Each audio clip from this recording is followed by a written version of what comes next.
Un gusto de saludarlos nuevamente a todos. Que Dios me los bendiga en el amor de Dios.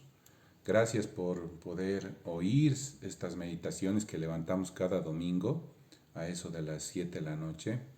Y hoy quiero igual compartirles la palabra del Señor, pero aplicado pero muy especialmente a lo que nos está sucediendo en este tiempo de pandemia, lo que estamos viendo como país y cómo nosotros tenemos que alinear nuestros corazones para que Dios haga por medio de nosotros y ponernos unánimes en lo que Dios quiere que nosotros tengamos en nuestro corazón y que hagamos en nuestras vidas, ¿sí? Entonces, primero vamos a hacer como siempre una pequeña oración para poder, Señor, entregar todo esto a nuestro Dios. Dios bendito, Dios santo, te damos gracias por tu bondad, gracias por tu misericordia, gracias porque tú eres bueno, misericordioso. No hay nadie como tú eres Rey de reyes y Señor de señores, y sé que tú nos vas a guiar en todo. Toma, Señor, mi mente y mi corazón, toma mi boca, Señor, para que tú hables por medio de tu palabra y por medio de tu misericordia. Amén. Hoy quiero hacer una reflexión respecto a lo que nos está sucediendo en este país y el corazón el cual nosotros tenemos que tener como cristianos.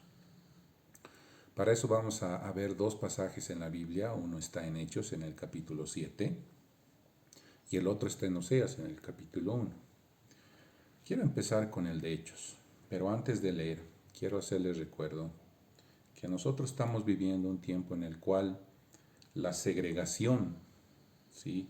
Lo que es el odio, lo que es el rencor, lo que es el enojo, la ira, es algo que está empezando a atentar a todos los que conocen a Dios y los que no conocen a Dios, a crear ira, enojo, violencia en nosotros.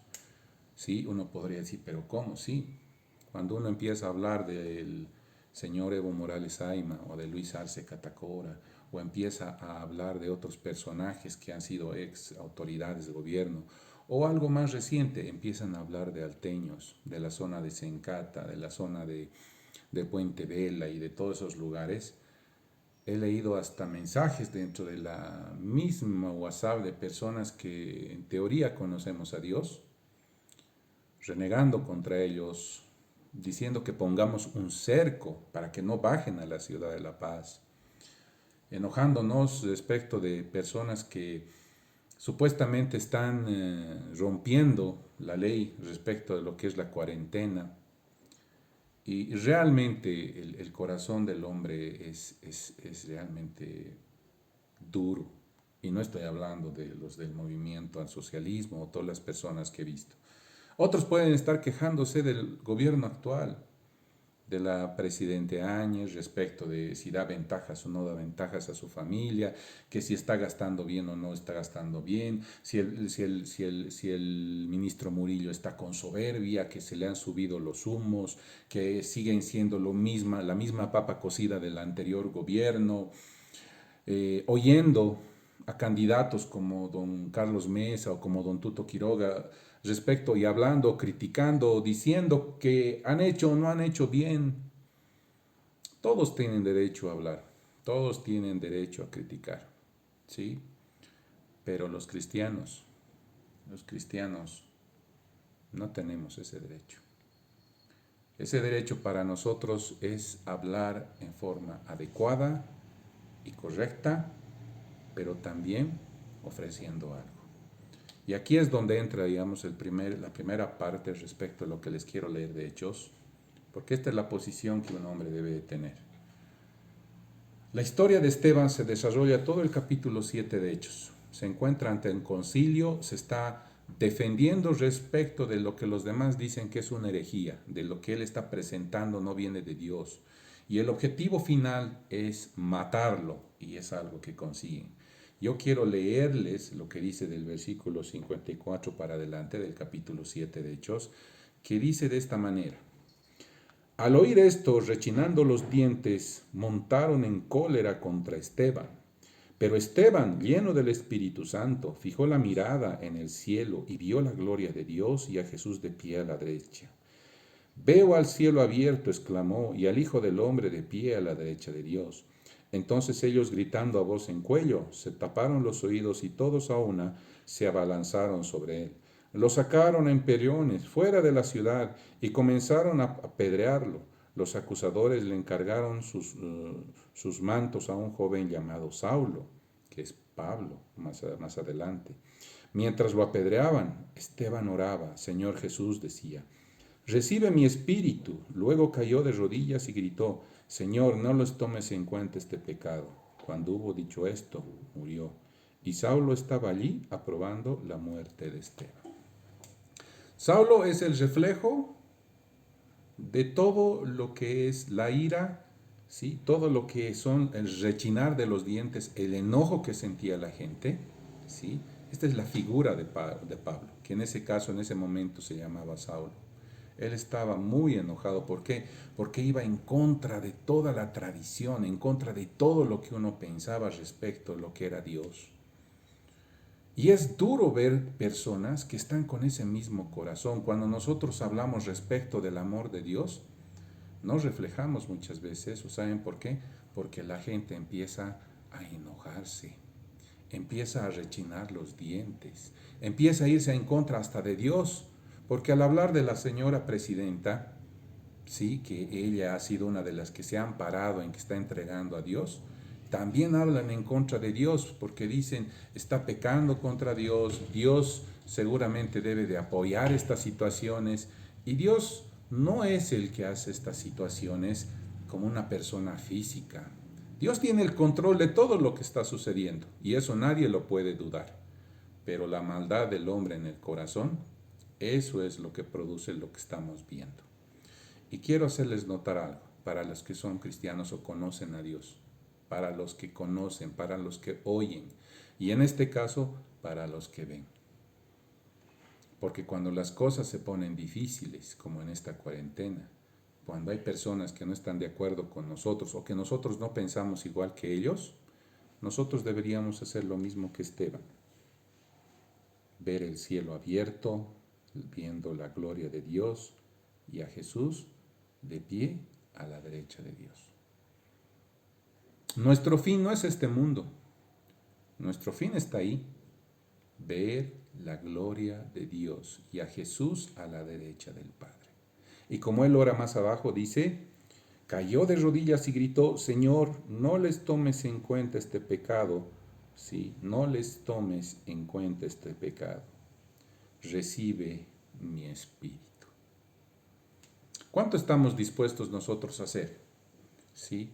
Porque realmente nosotros estamos siendo llevados por el miedo, estamos siendo llevados por la duda, estamos siendo llevados por la necesidad. No sé cuál sea, digamos, la manera en que estás viviendo en este momento la cuarentena.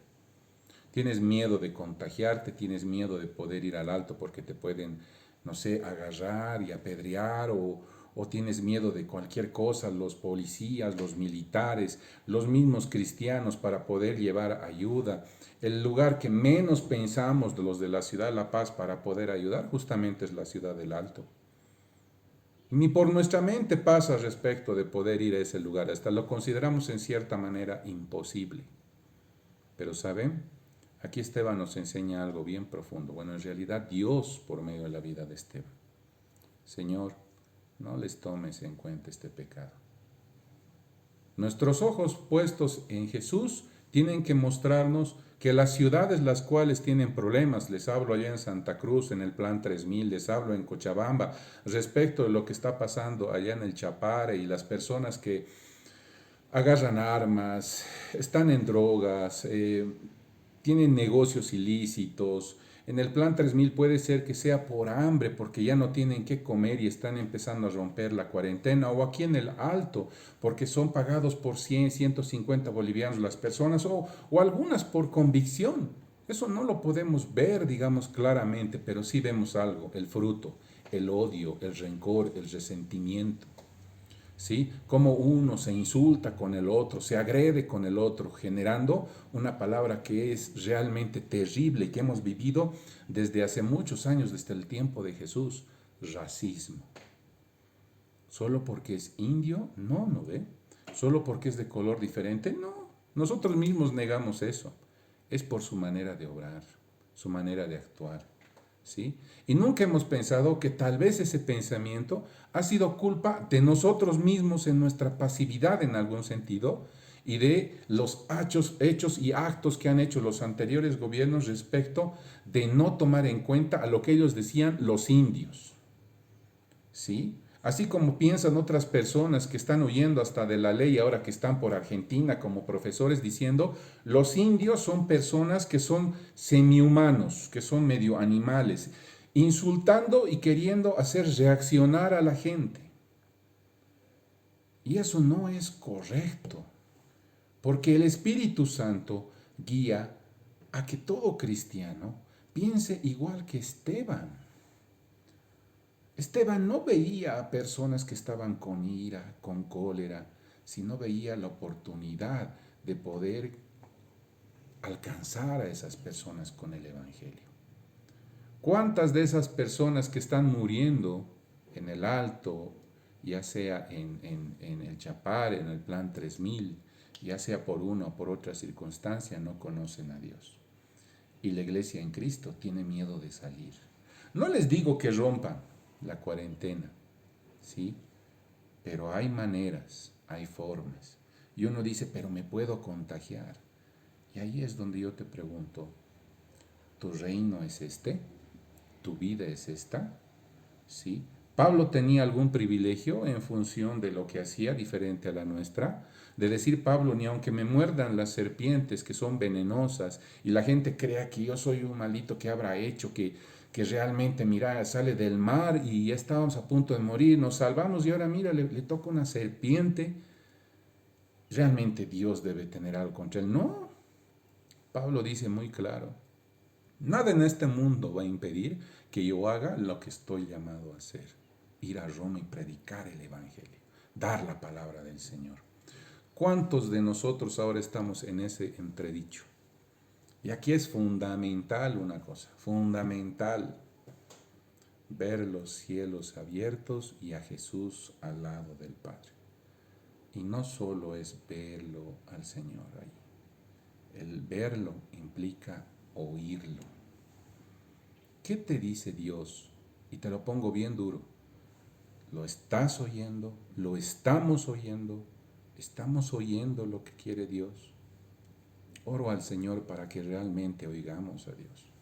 Que nos pongamos en la posición de Esteban y no la de Saulo de Tarso, que agarraba las vestiduras y aprobaba la muerte de Esteban. ¿Cuántos de nosotros hemos pensado? Sí, que mueran los salteños, que mueran los de Cochabamba, del lado del Chapare. Son narcotraficantes, son drogadictos, esos son los que están bloqueando, los que nos están haciendo problema. Esas personas deberían morir. Y no estoy hablando de aquellos que no conocen a Dios, sino aquellos que sí conocen a Dios. ¿Sí? Intentando ver por el Face, intentando ver con un camuflaje de verdad, queriendo mostrar qué es la verdad, ¿ya? Pero diciendo, pero eso no es justo, ¿verdad? Evidentemente, tal vez no es justo. La muerte del Señor Jesús por ningún lado fue justa. La muerte de Esteban por ningún lado fue justo. La muerte de un hombre por ningún lado es justificado. ¿Cuánto más nosotros que tenemos las vestiduras de Esteban, que nos ponemos así y aprobamos su muerte? Con o sin culpa. En este caso de Esteban, sin culpa. En los casos de ya sea el Alto, ya sea el Chapare, ya sea el Plan 3000 o donde se estén rebelando, con culpa, por imprudencia, por negligencia, por falta de conocimiento, por 150 bolivianos, por hambre, por convicción, no interesa. El socialismo es el mayor engaño que puede haber en este mundo, porque hace creer a los pobres que van a salir de la pobreza, cuando no se dan cuenta que se vuelven más pobres. Y no lo digo porque soy político, sino porque es una realidad. 14 años y no hemos salido. ¿Pero le voy a culpar a un gobierno de 14 años? No. Empecemos en 1985. ¿Sí? Si cuento desde 1985, el momento en que ha nacido nuevamente la democracia en Bolivia, estamos hablando hasta el 2020, Estamos hablando de 35 años, no de 14 años. ¿Y por qué no hablar más atrás? ¿Las dictaduras no cuentan? Yo me acuerdo de lo que sucedía respecto de Hugo Banzer Suárez, respecto cuando era militar, y teníamos la mayor cantidad de dinero que nos disponían. Y lo mismo hizo el general. Hizo elefantes blancos, gastó el dinero en lo que no debía. ¿Cuántos gobiernos pasaron? ¿Cuántas personas se aprovecharon del estaño, se aprovecharon del oro, se aprovecharon de los frutos de Bolivia? Pero nunca levantaron a los pobres de la pobreza. ¿Saben por qué? ¿Sí? Dios lo dijo muy claro. A los pobres siempre los vas a tener. La extrema pobreza siempre va a existir. ¿Saben por qué? Por la maldad del hombre. No importa si eres de izquierda o de derecha. Dios no es democracia. Dios no es democrático. Muchos nos preocupamos en ver quién va a ser el nuevo presidente de Bolivia. Eso no debería preocuparnos. ¿Sí? Votes por uno, votes por otro, porque piensas en tu mente que es la persona correcta. Perfecto, que te guíe el Señor, perfecto. A otros ni les guía, ni les dice, no les dice nada. Simplemente van y votan por el que mejor les parece. Y me incluyo. Pero mi confianza está en Dios. ¿Sí? Yo anhelo, yo oro de que cualquiera sea el presidente, el que me guste o no me guste, tenga el corazón de David. Y no solo él, porque no es solo de una persona, ya lo hemos visto, el presidente puede ser el mejor del mundo, pero si las personas que le rodean tienen maldad en el corazón, los ladrones siempre van a existir. Judas, el espíritu de Judas siempre va a estar ahí, aún dentro de la iglesia. ¿Cuánto más en los países? ¿Cuánto más cuando los presidentes con el poder se pueden corromper? No hay figura de comparación. O eres Saulo de Tarso, que es la autoridad y que puede ver respecto de matar o morir, como nosotros en la iglesia tenemos autoridad por medio de Cristo, por nuestra palabra, de dar vida o dar muerte, o sacarnos el corazón y decir, Señor, ten misericordia, perdónalos, mira mi vida. Si te sirve de algo, Dios, toma mi vida. Pero que te conozcan. En la primera carta a Timoteo, en el capítulo 2, en el versículo 1 para adelante, dice, oren por los gobernantes, oren por los que rigen para estar en paz. Sí, pero hasta ahí leemos. Porque dice Dios que Él quiere que todos procedan al arrepentimiento. ¿Para qué? Para salvación, que todos se salven. Que levantemos manos santas, sin iras ni contiendas en nuestro corazón. Pero lo primero que estamos haciendo en la iglesia es enojarnos. Que por nuestra comodidad, por lo que nos está pasando. ¿Dónde está? ¿Dónde estamos? ¿Quiénes somos? En la riqueza y en la pobreza. Pablo aprendió en eso, dice. Dios nos está sosteniendo. Es fácil a veces hablar cuando tienes dinero. Sí, es fácil. Cuando no tienes dinero es donde te postras y lloras al Señor. Y dices, Señor, ten misericordia de mí. Es difícil. Pero la convicción debe ser la misma. Señor, si mi vida te sirve para algo. Y tenemos que recordar de dónde salimos. O eres Saulo, con toda tu soberbia, queriendo matar a todos, porque ese es el deseo, ¿no ve? Cuando encontramos ese deseo de alguien que no esté a nuestro favor y que parece que quiere destruirnos, que quiere arruinarnos, ¿sí? Contra el expresidente, el exvicepresidente, los exministros, los que están en la Embajada de México, los que están en el Alto, los que están en el Chapare. Puedes tener enojo, ira, contienda con ellos. Entonces no vas a poder levantar tus manos. No vas a poder con un corazón limpio. Acuérdate de dónde has salido. ¿Sí? Y Oseas te muestra claramente lo que Dios hace con su pueblo. En Oseas, en el capítulo 1, desde el versículo 2 hasta todo el capítulo, habla respecto de lo que es su iglesia. Y lo dice bien clarito a Oseas, ve y busca y cásate con una prostituta. Ve y cásate con una prostituta. A ver, yo les animo a pensar, ¿quién de nosotros estaría dispuesto a casarse con una prostituta? Una mujer de la calle que se ofrece su cuerpo a todo hombre que pasa. Y les pongo a los hombres, o a una mujer, que vea a un hombre el cual está con una y otra mujer. ¿Sí? Y Dios le dice, ve y cásate con una prostituta. Y esta prostituta tiene 3 hijos para Oseas, tiene 3 hijos. Y ni simplemente después de casarse con la prostituta se queda con él, no. Luego de tener los 3 hijos, ella vuelve a ese oficio. Y Dios nuevamente habla con Oseas y le dice, ve y recógela. Y paga un precio, ¿sí? Paga un precio, compra a su esposa y le dice, vas a dejar de hacer esto y yo también no te voy a ni tocar. Y Dios habla por medio de eso. Pero en este primer capítulo, cuando la recupera o se casa con esta prostituta, dice que tiene 3 hijos. Y en la primera refleja, así es mi pueblo. ¿Sí?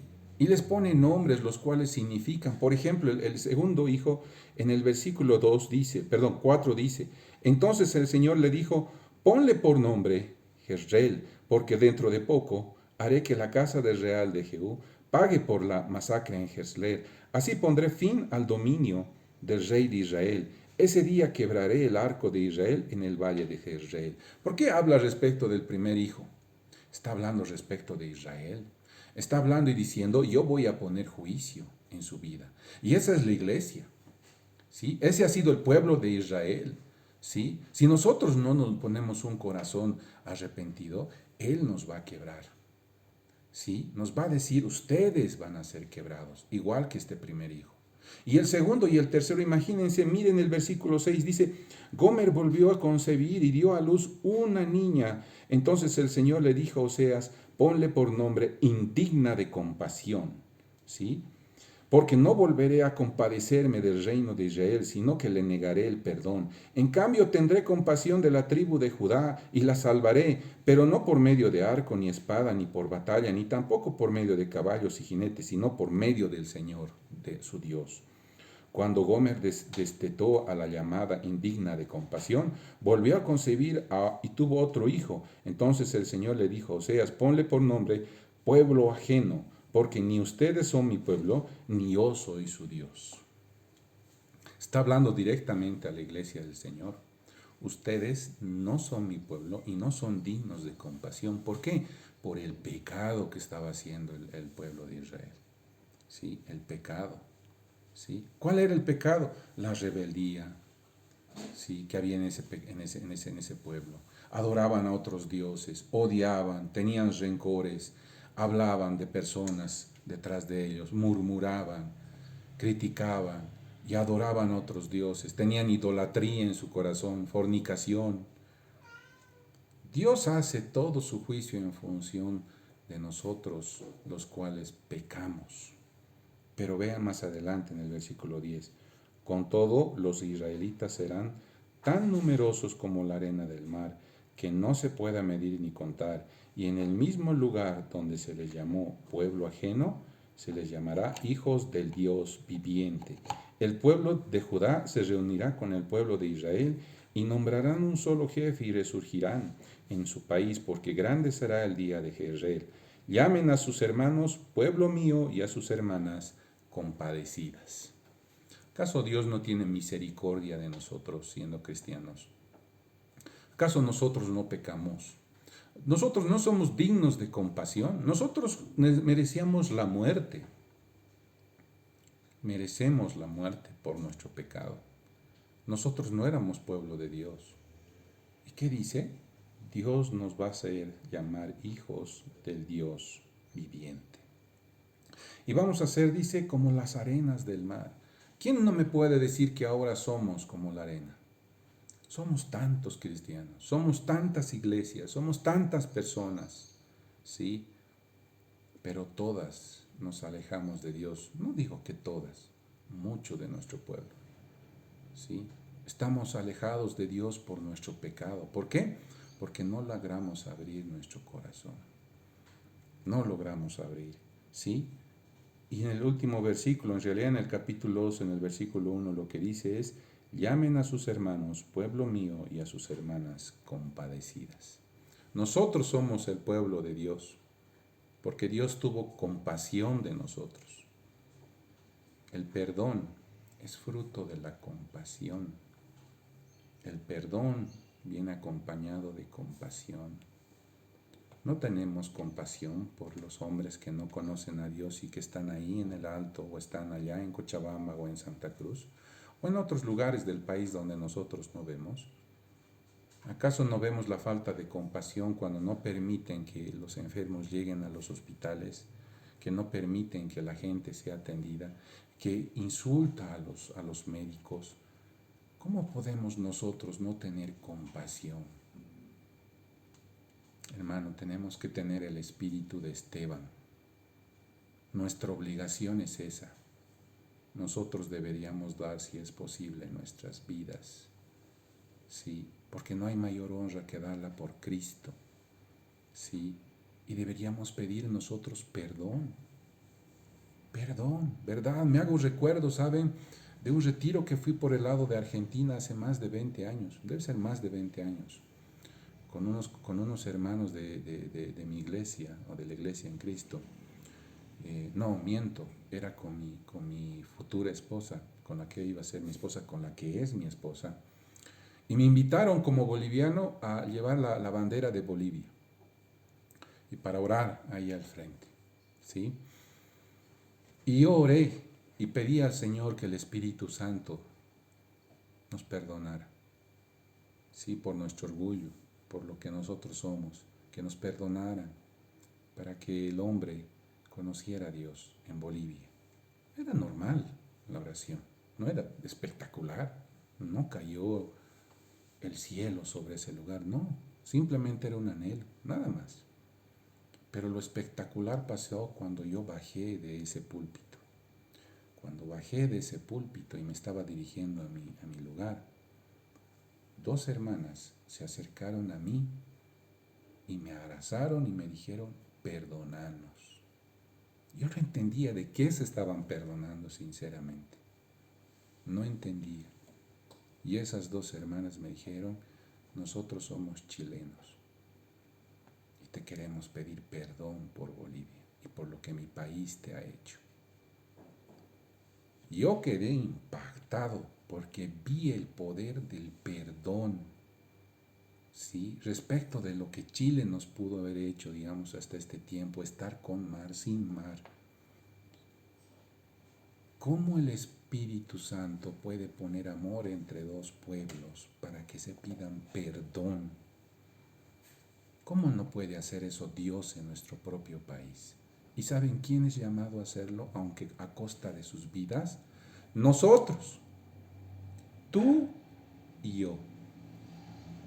Dios nos dé fuerza, nos dé sabiduría, entendimiento, y al igual que Esteban, nos dé palabra.